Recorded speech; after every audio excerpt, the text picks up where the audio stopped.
Сәлеметсіздер ме екінші сынып білім алушылары? Қазір бізде математика сабағы. Бүгінгі сабағымыздың тақырыбы 3-ке көбейту кестесі. Бүгін сабақта сіздер санды 3-ке көбейту кестесін құруды және оны қолдануды үйренесіздер. Олай болса дәптер оқулығымызды алып, оқулығымыздың 32-ші бетінде номер 1-ші тапсырмаға назар аударайық. Суретті және үлгіні пайдаланып, өрнектердің мәнін тап. Үлгі бойынша 3-ті 3 рет қосқан және 3 пен 3-тің көбейтіндісі 9-ға тең деп жазған. Келесі есепте 4-ті 3 рет қосып, 4 пен 3-тің көбейтіндісі деп алған, оның мәні 12-ге тең. Яғни сіздер суреттегі шаршыларды пайдаланып, 5-ті 3 рет қосып шығасыздар. Сосын 5-ті 3 рет қосқанда оны көбейту амалымен қалай жазуға болады?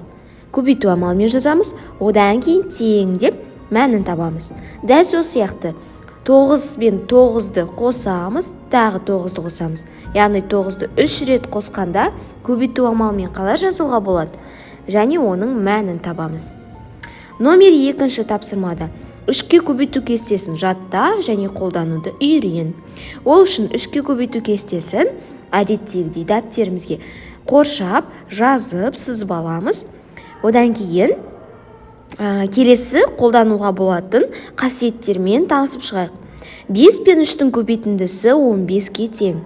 Санды 3-ке көбейту кестесі бойынша 3 пен 5-тің көбейтіндісі 5 пен 3-тің көбейтіндісіне тең. Оның мәні 15-ге тең. Көбейтудің ауыстырымдылық қасиеті бойынша, яғни көбейткіштердің орындарын ауыстырғанмен көбейтіннің мәні өзгермейді. Дәл осы қасиет мынау есепте пайдаланып тұр. 3 пен 5-тің көбейтіндісін орындарын ауыстырып, 5 пен 3-тің көбейтіндісі деп алуға да болады. Қалай алсақ та бізде мәні өзгермейді, сол қалпы 15 шығады. Және 15 пен 5-тің бөліндісі 3-ке тең, 15 пен 3-тің бөліндісі 5-ке тең. Өйткені көбейту мен бөлу өзара кері амалдар. Өткен сабақта қайталағандай, біз көбейтуді бөлумен, ал бөлуді көбейту амалымен тексере аламыз. Номер 3-ші тапсырмада сіздер санды 3-ке көбейту кестесін пайдаланып, кестелерді толтырасыздар. Бірінші кесте сызып аламыз, одан кейін 4 пен 3-тің көбейтіндісін мәнін астына жазамыз, 5 пен 3-ті көбейтіп, 5-тің астына мәнін жазамыз. Дәл сол сияқты 9-ға дейін жазып шығамыз. Келесі кестеде керісінше бөлесіздер. 9-ға 3-ті бөліп, мәнін 9-дың астына жазамыз. 12-ге 3-ті бөлеміз де, мәнін 12-нің астына жазамыз. Номер 4-ші тапсырмада мысалдарды шығарамыз. Үлгі берілген, яғни 20 мен 3-тің көбейтіндісін біз 2 ондық пен 3-тің көбейтіндісі деп алдық. Сонда 2 мен 3-ті көбейту кестесі бойынша көбейтеміз, 6-ға тең, яғни 6 ондығын жазамыз. Сонда 6 ондық нешеге тең? 60-қа тең, дұрыс. 600 пен 3-тің бөліндісін біз 600-дік бөлу 3 деп аламыз. Сонда 6 мен 3-ті бөлу кестесі бойынша, яғни 3-тің көбейту кестесін пайдаланып, 2 екен тауып аламыз, 200-дік.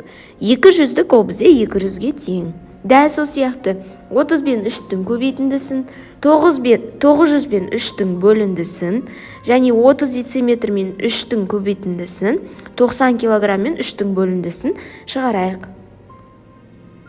Номер 5-ші тапсырмада есеп шығарамыз. Асық ату жарысына 15 бала қатысты. Олар әр топта 5 баладан болатындай бірнеше топқа бөлінді. Жарысқа неше топ қатысты? Ол үшін есептің қысқаша берілгенін шартын жазайық. Бала саны 15, әр топта 5 бала, біз топ санын табу керекпіз. Ол үшін қандай амалды пайдаланамыз? Ойланып, есептің шешуін жазып, одан кейін жауабын жазуды ұмытпаңыздар. Номер 8-ші тапсырмада теңдеулерді шешеміз. Сабақты қорытындылай келе, осы сабақта сіздер нені үйрендіңіздер? Нені еске түсірдік? Нені қайталадық? Осы сабақта санды 3-ке көбейту кестесін құруды және оны қолдануды үйрендік. Біз 3-ке сандарды көбейттік, 3-тің көбейту кестесін пайдаланып сандарды бөлуді үйрендік. теңеулер шығардық және соған байланысты сөзді есептер шығардық. Үй жұмысына 33-ші бетте номер 9-шы тапсырманы аласыздар. Осымен сабағымыз аяқталды. Қош сау болыңыздар.